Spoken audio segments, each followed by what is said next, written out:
Okay, buenas noches.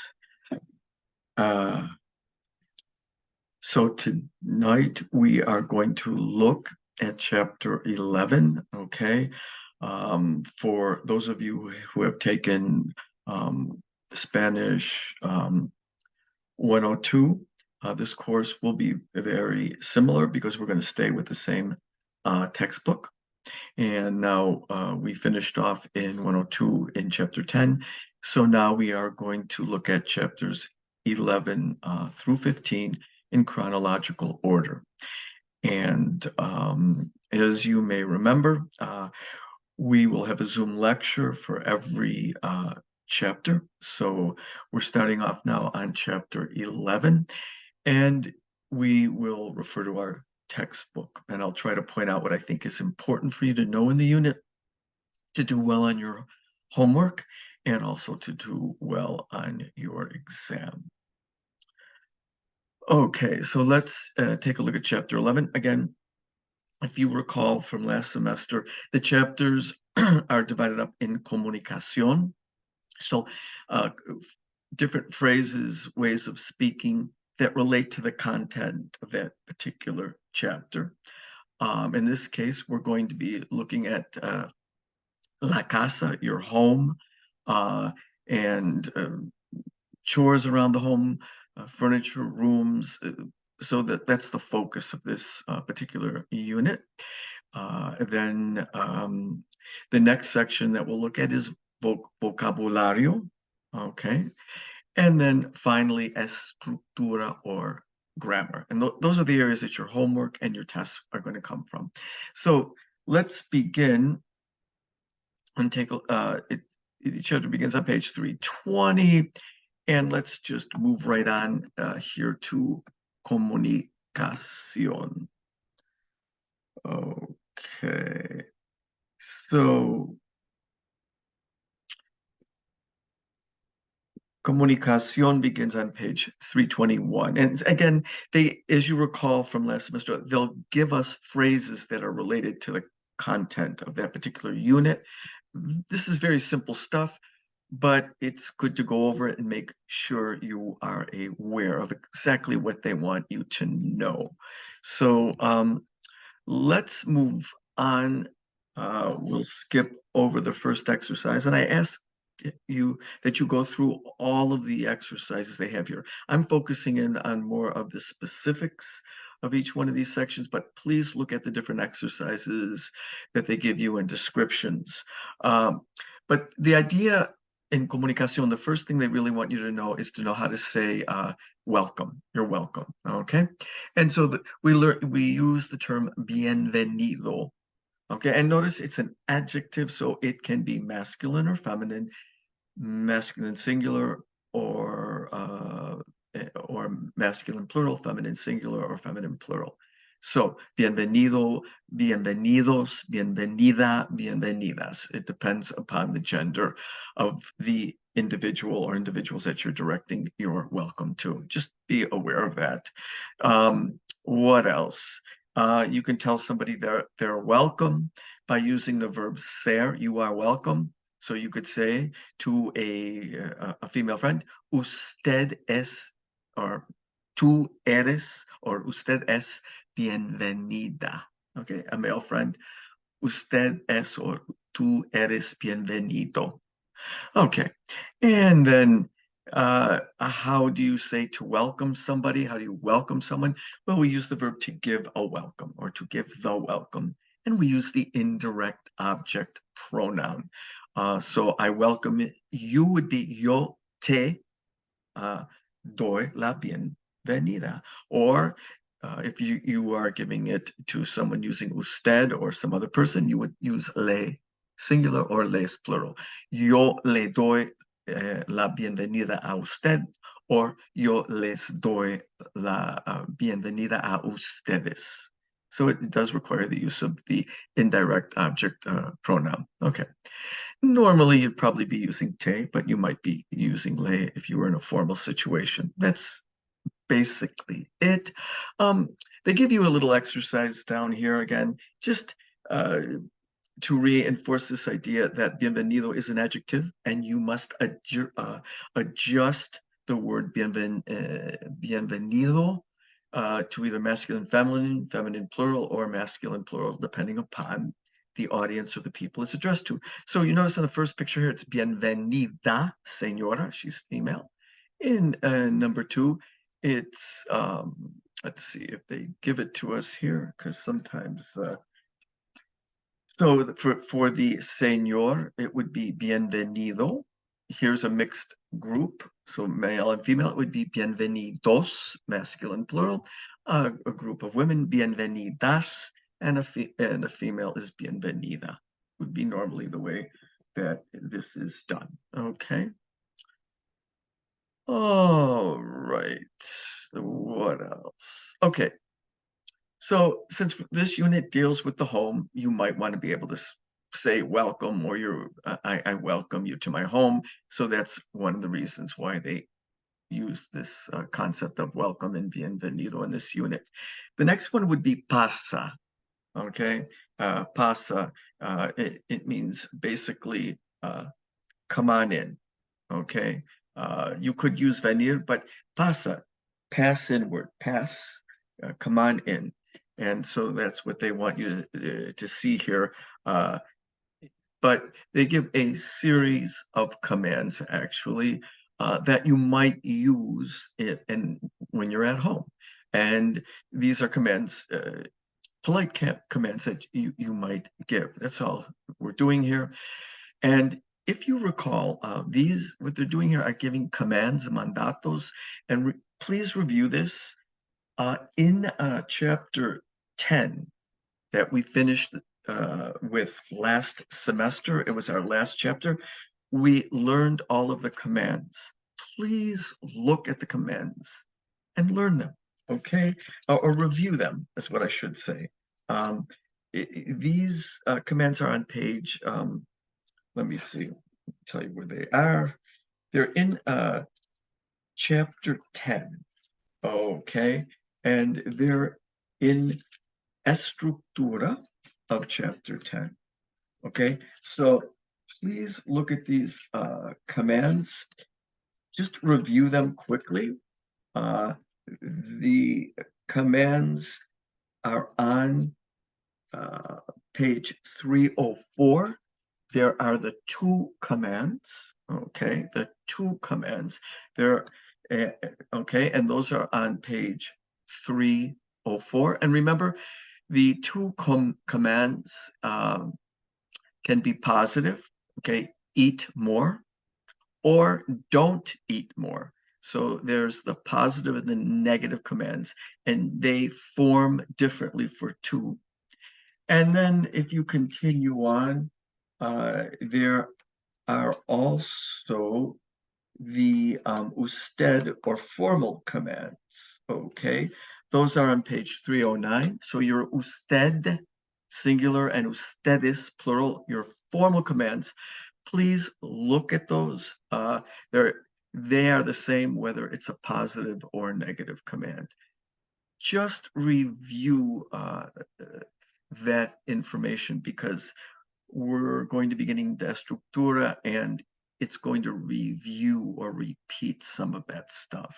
Okay, but getting back to this, here we're going to give some commands around the house. So you might want to tell somebody, remember, there are different forms of you in Spanish, many different forms, 4, 5 forms of you. In English, there's only one form. When you give a command in English, you're giving the you command form. So there's only one form.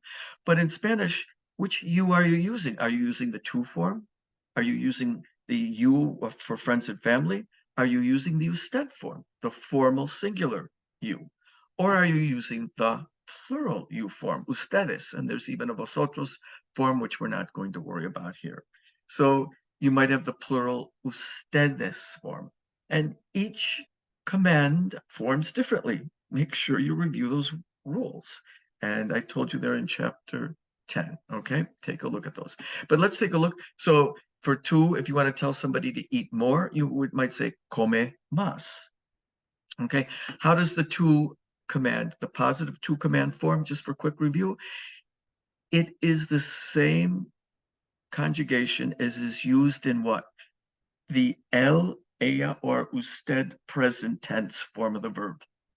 So for comer, it's él come, ella come. So that's how you get the to positive command form. It's just the él, ella form. Many people get confused and they give me comes.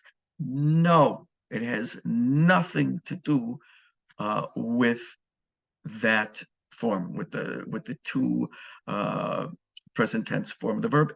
It's the él, ella form. Okay, and there it is. So come más. Now you have the usted command form. If you recall, the usted and ustedes commands, what they have, if the verb is they're counterintuitive in a way. If the verb ends in an AR, the command form has E endings. If the verb is either ER or IR, the command form, the usted command form, has A endings. Please review that, but here it is. So for the positive to command, it'll be coma más. And what about ustedes? The plural, you all, coman más. So take a look at that. Here's one from to have a good time. Divertirse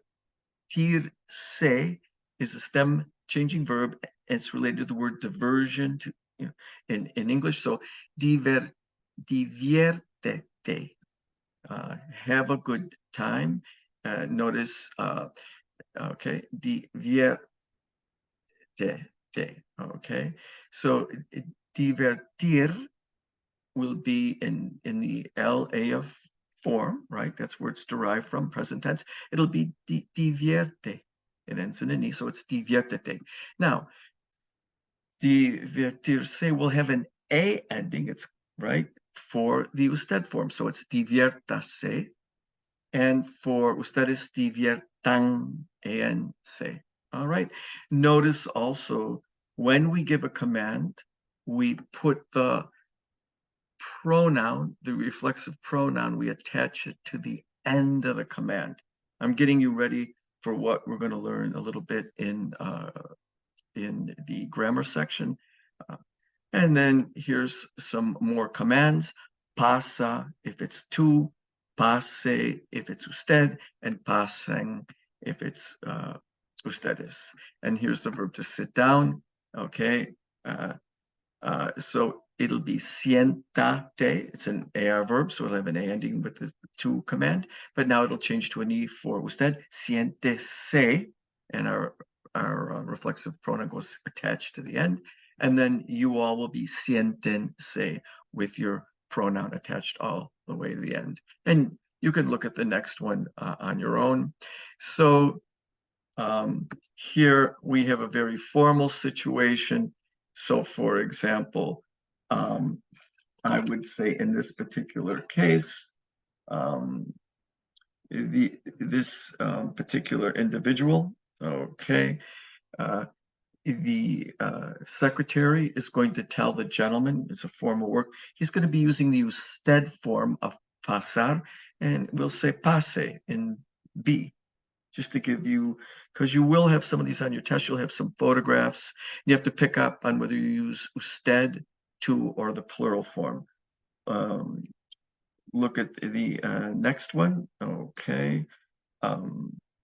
Now the secretary, again, it's formal, is going to tell her to sit down, correct? That's what they have the chair. So it's going to be D, siéntense.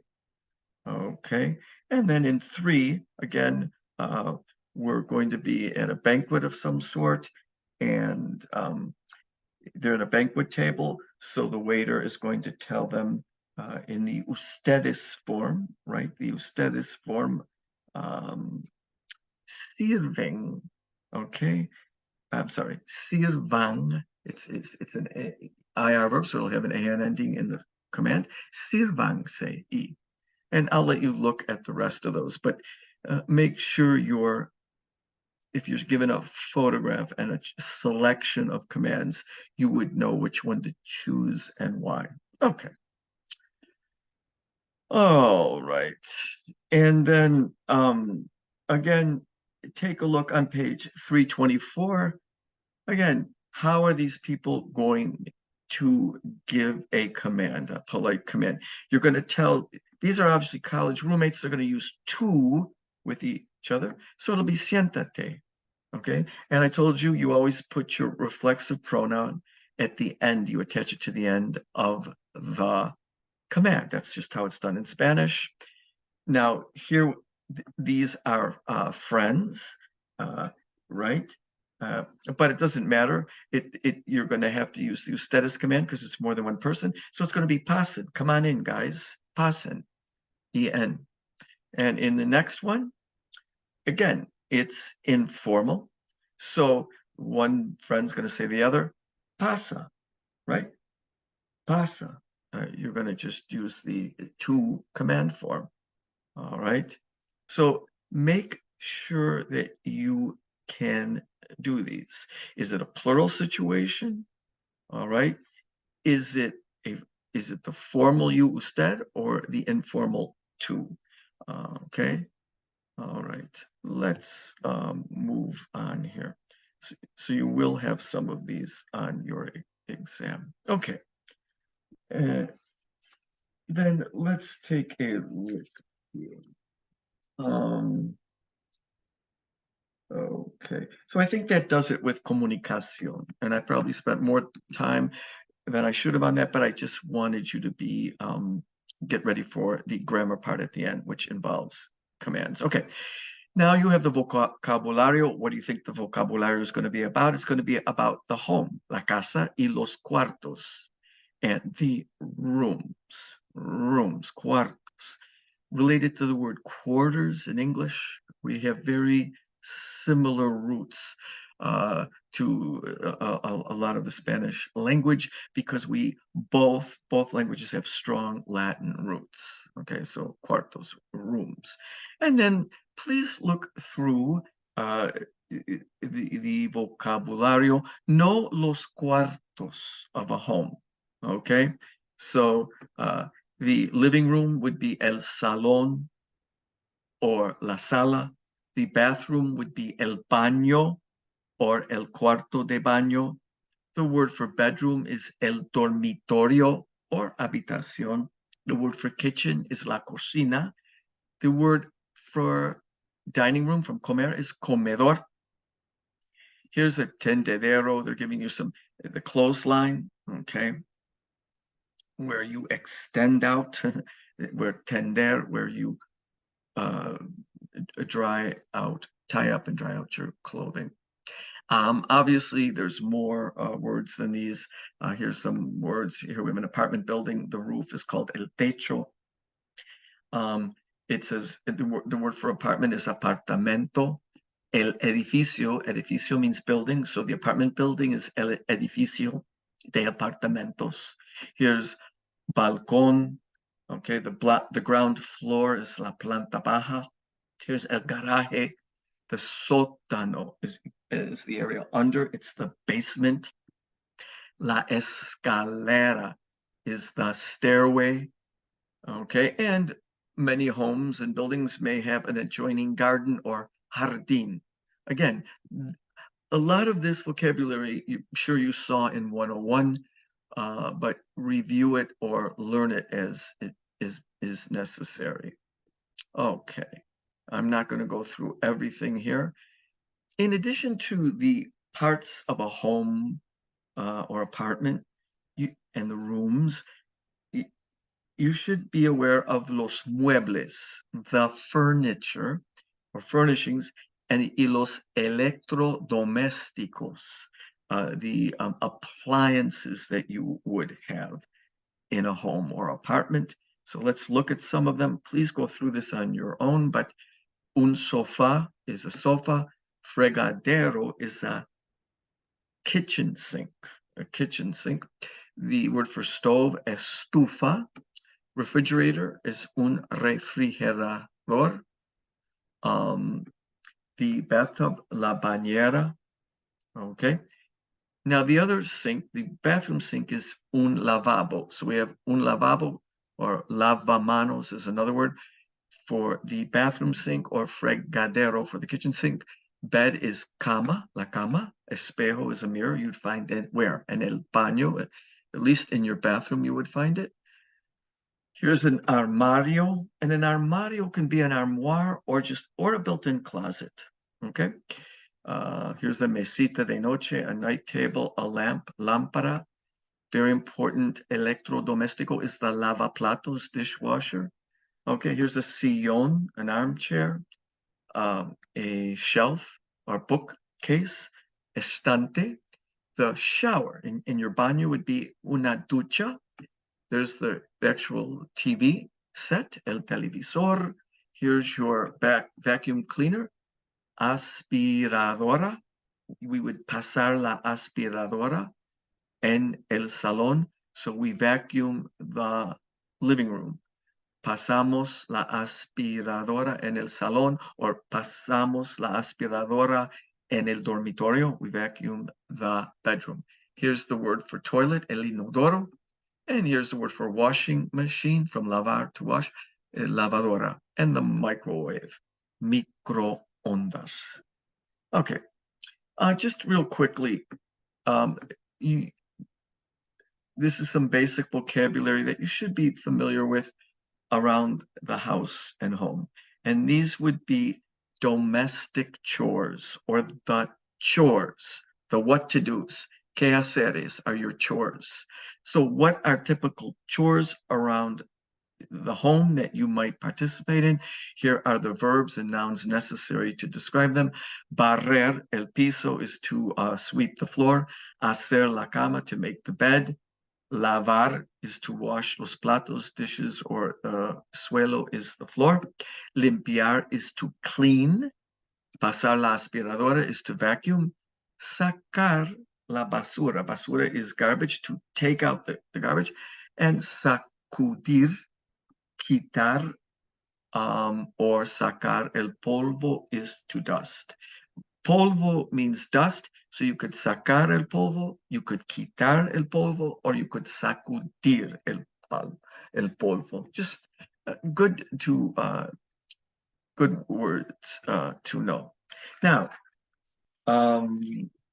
so just be familiar with the quehaceres in addition to the muebles and the cuartos of a home. Make sure you feel comfortable with that vocabulary. Read the sections there. I'm not going into all the detail. So when you get to your homework and your exam, you won't be taken aback or off guard by any of this vocabulary. And again, a lot of this vocabulary you should have had in 101.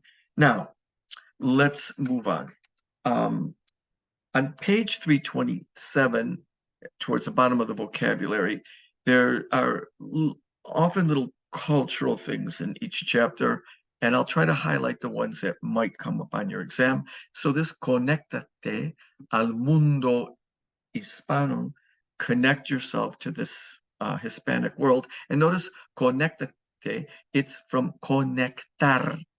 It's a mandato, it's a command, it's a to command, and it's used with a reflexive pronoun. So it'll end in an A, conecta, connect yourself, te. So you always, as I told you, you attach pronouns used with commands to the end of the command. Conecta is the actual command, conecta, it's the to command form, conectate. Connect yourself with the Spanish-speaking world. And this is, please look at this. This is about Antonio Gaudí. Gaudí is one of the most famous architects of the 20th century and of Spain for sure. He was from Catalonia, and please look through this. He's known for his apartments, parks, even a cathedral in Barcelona, where many of his architectural works were actually constructed or created. So please take a look about this world-famous architect, Gaudi. Okay, let us see. And again, I'm not going to stop and look at all of the things here, but please look through here. And there are various words, okay, that have to do with appliances, electrodomésticos. Uh, for example, the dishwasher could be lavaplatos or la lavavajillas. I tend to use lavaplatos. The refrigerator is el refrigerador, but you could also call it la nevera. There's your microwave, microondas. El horno is just an oven. But take a look at some of these parts of a home or electrodomésticos and make sure you feel comfortable with this vocabulary. Look through the some of the exercises they put you through there, okay, with the vocabulary. Okay, now let's get to estructura, okay. So this starts on page 320.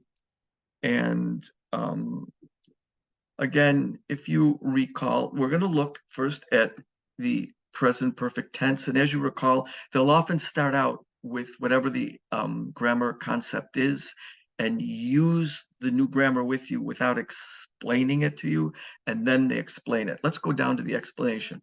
So we want to learn the present perfect tense. Okay, so how do we form the present perfect tense? So let's go to actividades analíticas. So first, let's see, what is the present perfect tense in English? Okay, it's a compound tense. It has two parts, okay? It involves two verbs. It has the verb in English to have, and then the past participle of a verb. So if I want to take the verb to eat, and I want to use the verb to eat in the present perfect tense with I would say, I have eaten. The have is the verb to have. I have to conjugate that with I. And then the second verb, that's really your main verb, eaten. What is eaten? It's the past participle of the verb to eat. Okay, I could use the verb to see with we, and I would say we have seen. Have seen is the present perfect tense. So the present perfect tense is actually a form of the past tense, but it continues right up until the present time. And we use it all the time in English. We use it all the time in Spanish. Now let's find out, how do we form the present perfect tense in Spanish? Okay.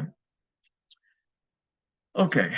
The way we form the present perfect tense in Spanish is we learn a new verb. We really haven't discussed it too much.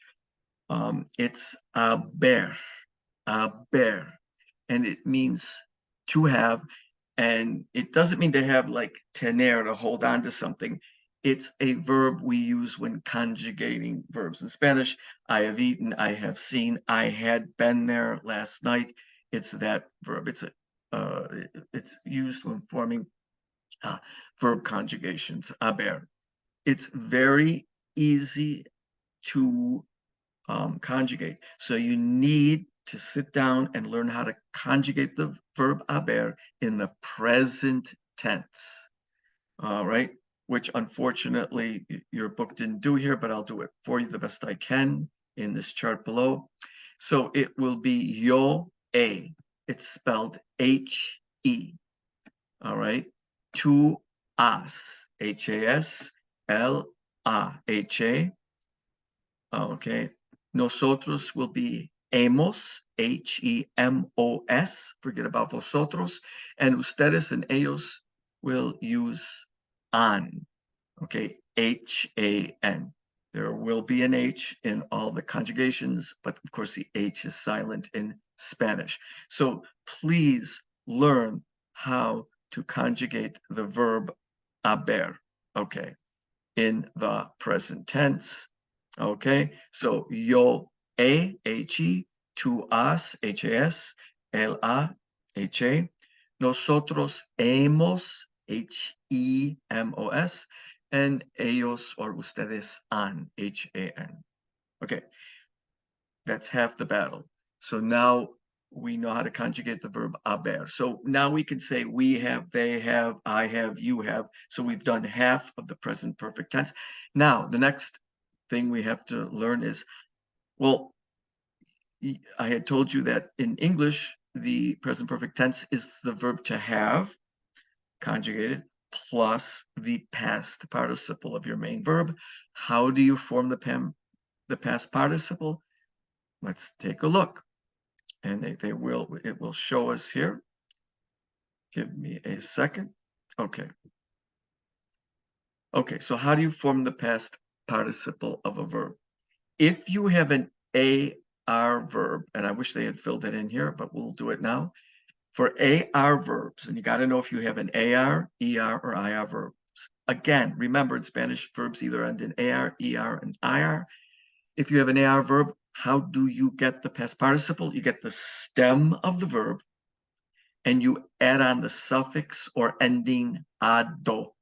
So it's an AR verb. So we want to wash.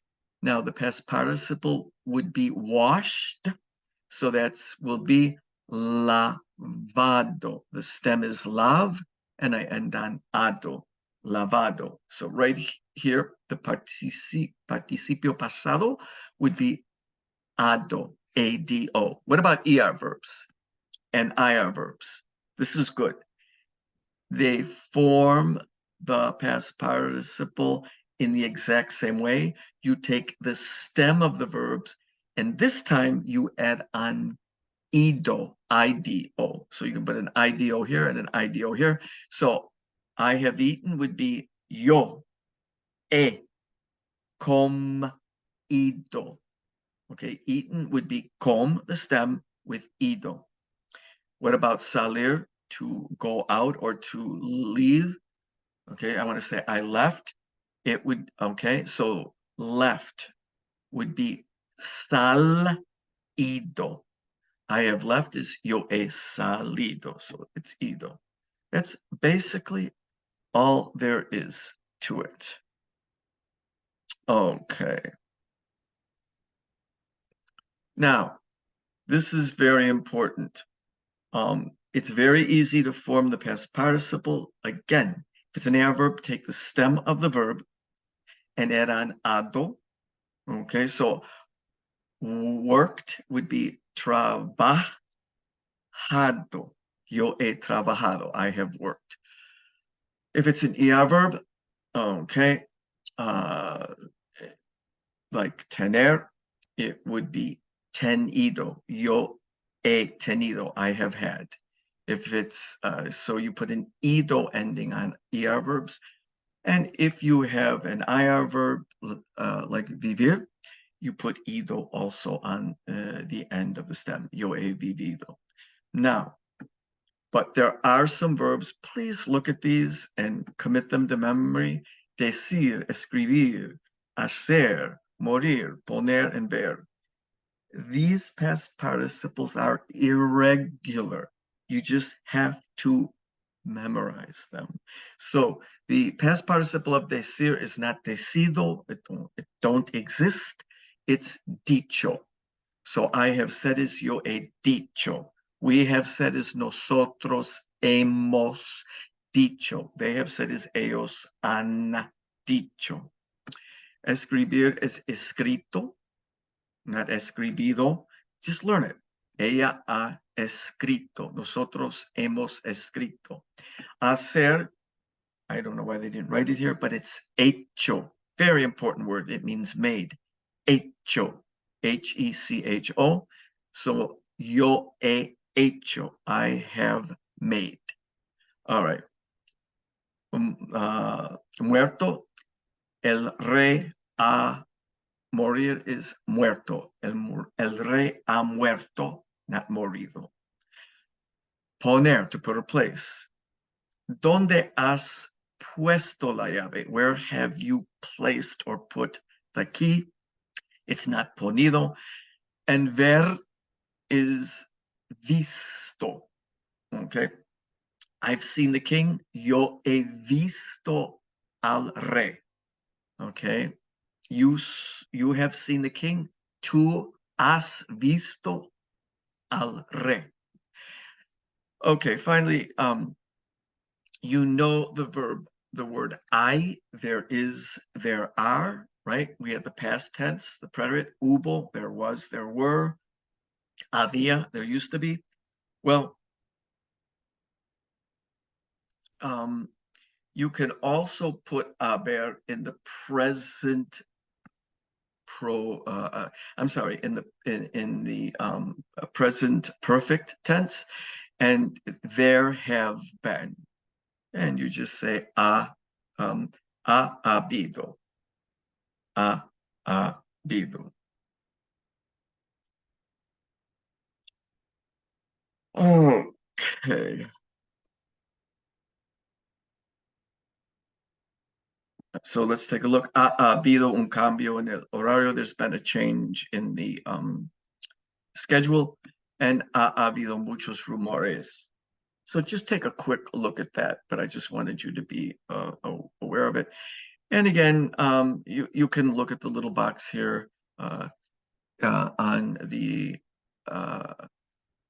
present perfect tense. Just take a little look there, but make sure you can conjugate the verb haber with yo, tú, él, ella, and usted, nosotros, ellos, and ustedes. Make sure you can conjugate haber in the present tense, and then you know how to form the past participle. AR verbs is stem ado. ER&IR verbs, it's stem ito. It's really simple. Please look through some of these. Look through this. Look through these exercises, and you should be good to go on this. Okay. Very good. Okay, so let's move on now. So that was the present perfect tense. Now we're going to look at commands. So please go back to chapter 10, the previous chapter, as I told you earlier in the, and just take a look at the two commands. Okay, the two commands, the positive commands like eat your dinner, and the negative commands, don't eat your dinner. Okay, there's two different conjugations for the two commands. If you're giving a positive command, okay, or if you're giving a negative command. And also look then at the next section in chapter 10 in Estructura on the formal commands, the usted commands and the ustedes commands. They both conjugate the same way, whether the command is positive or negative. So please review that. Now, what is this section about? Well, it wants you to be able to form commands and use them with object and reflexive pronouns. So you should be able to use them with reflexive pronouns, and we already did when you told we looked at you could tell somebody to sit down. Okay, siéntate. Okay, we attach the pronoun to the end of the command. That's all we do. Whenever we have a positive command, sit down, we attach the pronoun. Okay,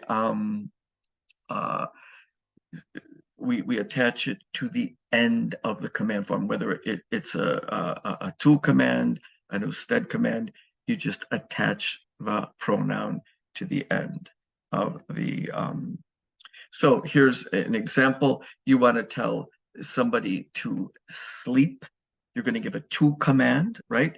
So how do you form the to command? It's an IR verb, so it's going to have an E ending. You use the LA form.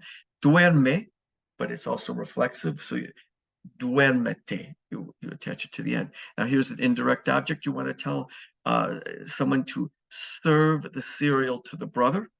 And we know that in Spanish, you always have to have an indirect object pronoun whenever there's a person and whenever there's an indirect object in a sentence. It's redundant. So here it is.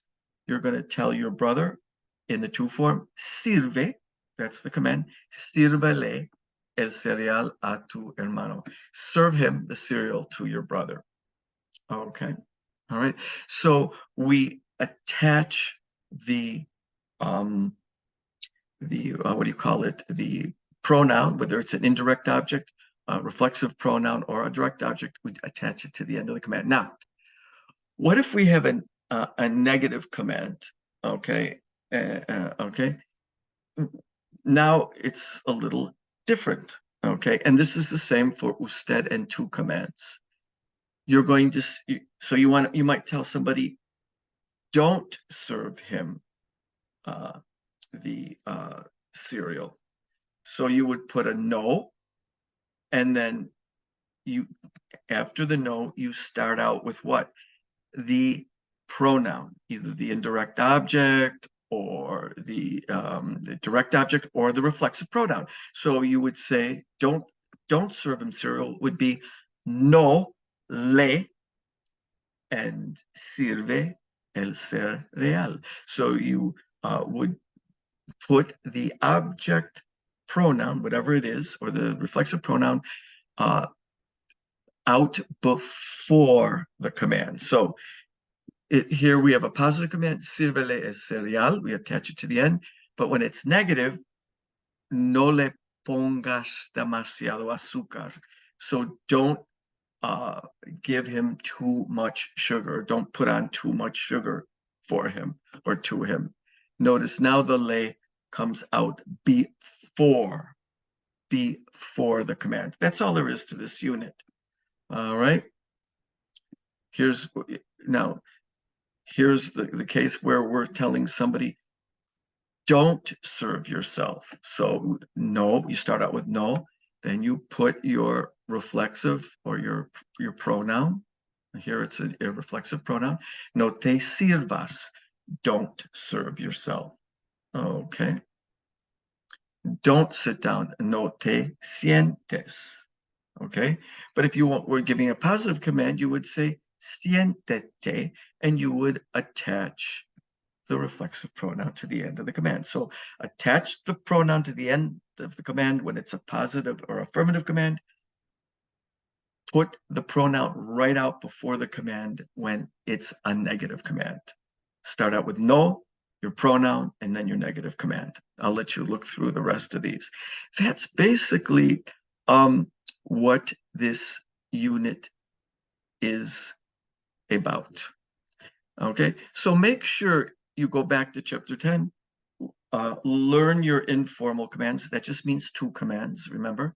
So an affirmative to command is formed how? It's derived from, or it's exactly the same as the ella present tense conjugation of the verb. Okay, so for tomar, it would be él toma, ella toma. So if you were using the to command form, you would say toma. That's all there is to this. Then there are the negative to commands. This is where to or the informal commands are a little different. You, again, go back and review this. Your negative to commands. Now, if it's a little counterintuitive, the endings on your negative to command forms are going to be different. If you have an adverb, your endings will be e. So okay. In fact, it'll be es for to. Now you use that s. So no tomes, don't take. All right. Then you have your usted commands. Again, go back and look, and your ustedes commands, your formal commands. There's only one form of the usted and ustedes commands form. There, if the verb you're using ends in an A, the command will end in E for usted and en for ustedes. If the verb ends in an ER or an IR, the ending for usted will be a, and the ending for ustedes will be an. Okay, so it's, and though that's the only conjugation you have for usted and ustedes, it's the two that has that two ways of conjugating. One way for the negative two commands and one way for the positive two commands. Just review it, please. Okay, I think we are almost done here. Okay. Now, the last thing you have to learn and is called the present progressive tense. And the present progressive tense, okay, is on page 340. Very simple. Many of you may already know how to do this, and we use it all the time in English. What is the present progressive tense? I'll give you an example in English. Again, like the present perfect tense, the present progressive tense has two parts. It's a compound verb form with two parts, not one, two. So you use the verb to be, and a thing called the present participle of whatever your verb is that you're using. So in English, if I want to use it with the verb to speak, I would say right now, I am speaking. Am speaking is the present progressive tense. It's the use of the verb to be, which I conjugate in the present tense. And then speaking, which is my present participle. The present participle is nothing fancy, just means the ing form of the verb. How do we do this in Spanish? We use it all the time in Spanish. Well, first of all, we need to know which verb to be do we use, ser or estar? We use estar. Please, always use estar. Okay, so I conjugate my verb estar with my subject pronoun, either yo, tú, él, or nosotros, or ellos, or ustedes. I conjugate the verb estar in the present tense. Review it if you don't remember. Hopefully you do remember. Yo estoy, tú estás, él está, nosotros estamos, ellos están, ustedes están. Please know that. That's half the battle. Okay, what's the rest of the battle? It's how do I get the ing form? How do I find the present participle of my verb in Spanish? Real easy rule. If the verb ends in AR, we get the stem of the verb, and we add on the suffix or ending ando, A-N-D-O. So I am speaking would be yo estoy hablando, hablando. If the verb ends in an IR or an ER, we add on the suffix or ending iendo, iendo. So if I want to say I am living, I would say yo estoy, I conjugate my verb estar, viviendo. Ellos están viviendo. Nosotros estamos viviendo. Estamos viviendo is the present progressive tense. It has two parts, the verb estar and my present participle. That's really all there is to this. And they give you examples here. Estoy haciendo la tarea. I am doing the homework. How do I know that's doing? Well, here's the stem of hacer is has, H-A-C. It's an ER verb. I put an yendo. That yendo ending tells me I'm in ing form.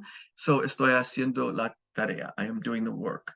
Desayunar is the verb to have breakfast with an ando ending. It's the ing form. So I am having breakfast or I am breakfasting. The verb to help is ayudar. So ayudando, estoy ayudando means I am helping.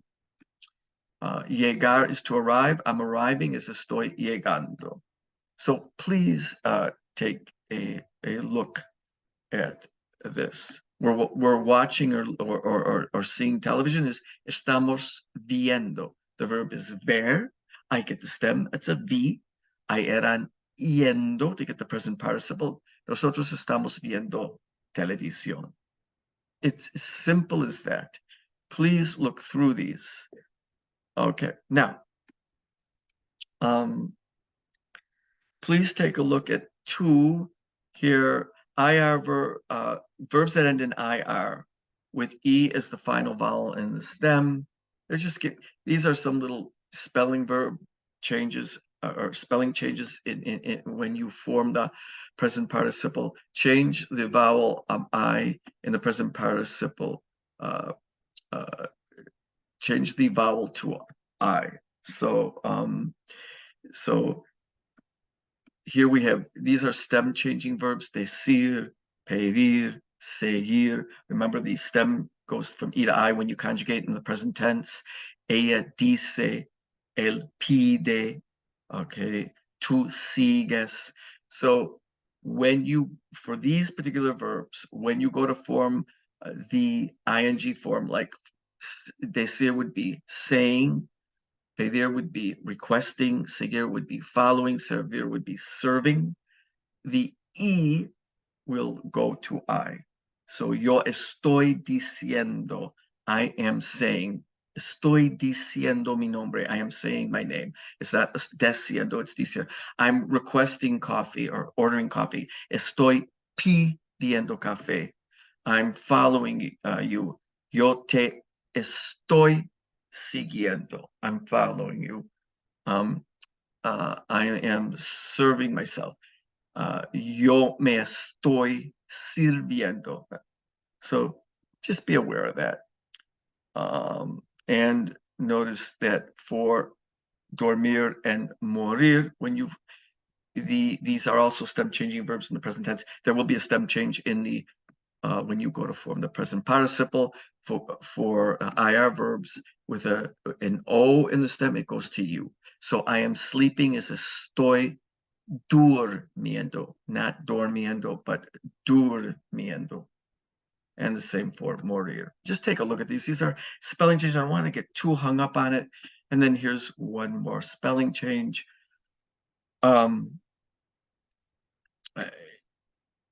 If you have an ER or an IR verb and the stem of the verb, right, ends in a vowel, okay? So then you go to add on your iendo, because you always add iendo to ER and IR verbs to form the present participle. Because the stem ends in a vowel, you don't add on iendo, you add on iendo with a Y. Okay, it's just an orthographic or spelling change. When you're speaking it, you would never know. And I think we're about done here. Okay, you could take a look at number 4. You won't be tested on it, but it's good Spanish to know if you're going to continue on with the language. Okay, you can use the verb to go, ir, to go about, andar, or to follow in place of estar, and then you can pop on the present participle. So Manuel va buscando. Literally, Manuel goes looking for, or anda buscando. You'll hear this a lot in Spanish. ¿Qué andas buscando? What are you looking for? Or what are you going about, literally looking for? Okay. ¿Qué andas haciendo? Andar is to go about. What are you going about doing? ¿Qué andas haciendo? It's maybe not the most polite use, but because it kind of implies you're kind of out of it, or what, it's questioning you. Or instead of, you could say just ¿qué estás haciendo? What are you doing? And sigues means seguir is to continue. So sigues pariendo? Are you still? Do you continue to sweep still? So sigues pariendo? Sigues buscando? It might not be negative. Are you still looking for? Sigues buscando a tu hermana? Are you still looking for your sister? Don't worry so much about that. Okay, so I think we have covered everything here. Let me just see if there's anything else. Okay, yeah, I think that about does it. And you can look through some of these examples. So I think that does it for chapter 11. And your tests will be similar to the ones last year. Again, There'll be questions on how to say you're welcome. There'll be photos of people in different situations where you welcome somebody or you give someone the invitation to come on in and do something, to sit down. Just look at your pictures and see if you are going to use ustedes. Are there many people involved? If you're giving a welcome and it's a female, it'll end in an A. You're going to have to adjust your phraseology according to the number of people there and gender. Anything else? So make sure you're familiar with your vocabulary, and you should do fine on this exam. There are some listening exercises, true and false listening exercises with very short answers, some reading short answer, and very few grammar questions. There is one grammar question where they want you to answer they'll give you the verb and they'll give you a paragraph, a little story run, but they want you to tell them which, are you going to use the present progressive form of the verb in this answer, or are we going to use the present perfect tense? So just look through it and take your time. It can be a little demanding, but that's probably the most demanding question on the exam for Chapter 11, which is still quite a few weeks away. So good evening.